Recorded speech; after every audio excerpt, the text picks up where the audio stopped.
സൗഭദ്ര ആയുർവേദ ആശുപത്രിയുടെ ഗൃഹവൈദ്യ അറിവുകളിലേക്ക് എൻ്റെ പ്രിയപ്പെട്ട മാന്യ പ്രേക്ഷകർക്ക് സ്വാഗതം. ഇന്ന് ഞാൻ നൽകുന്ന ലളിതമായ ഒരു അറിവിതാണ്. 10 വയസ്സിൽ താഴെയുള്ള കുഞ്ഞുമക്കൾക്ക് ഉണ്ടാകുന്ന കഫക്കെട്ട്, മൂക്കടപ്പ്, ജലദോഷം, വിട്ടുമാറാത്ത പനി, പ്രതിരോധശേഷിയില്ലായ്മ ഒക്കെ. അതിന് നമുക്ക് ലളിതമായ ഒരു എണ്ണ കാച്ചാം.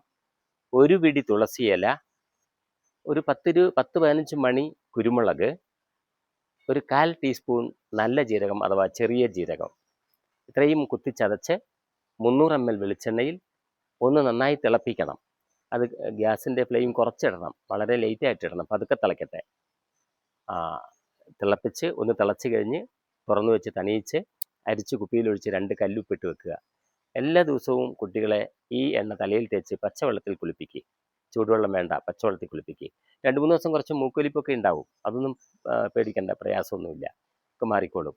അത് പ്രതിരോധശേഷി കിട്ടാനും കുട്ടിക്ക് ആരോഗ്യം ഉണ്ടാകാനും ഒക്കെ അത് മതി. കഫക്കെട്ട് കുറയ്ക്കാനും അത് നല്ലതാണ്. കഴിഞ്ഞ ദിവസത്തെ ചോദ്യത്തിൻ്റെ ഉത്തരം ഇതാണ്. പുളിയാറില. 3 പേരെങ്ങാണ്ടാണ് ഉത്തരം എഴുതിയിട്ടുള്ളത്. അവരുടെ അഡ്രസ്സ് വാട്സപ്പിലേക്ക് ഇട്ടാൽ നന്മയുടെ കരുതൽ എന്ന പുസ്തകം അയച്ചു തരും. നാളത്തെ ചോദ്യം ഇതാണ്.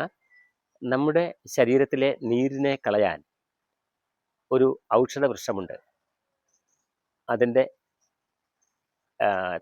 അതെടുത്ത് നമ്മൾ വെള്ളം തിളപ്പിച്ച് കുളിച്ചാൽ തന്നെ ശരീരത്തിലെ നീർക്കെട്ടിനെ മാറ്റാൻ പറ്റും.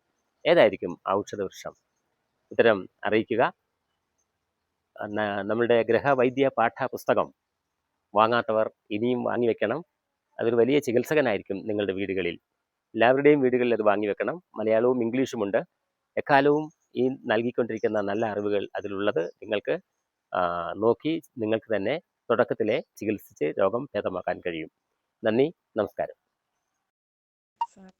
സാറിൻ്റെ ക്ലാസ് എല്ലാ ദിവസവും കേൾക്കുന്നുണ്ട്. ആ സമയമാകാൻ നോക്കിയിരുന്ന് കേൾക്കുന്നു. എല്ലാം വളരെ ഉപകാരപ്രദമാണ്.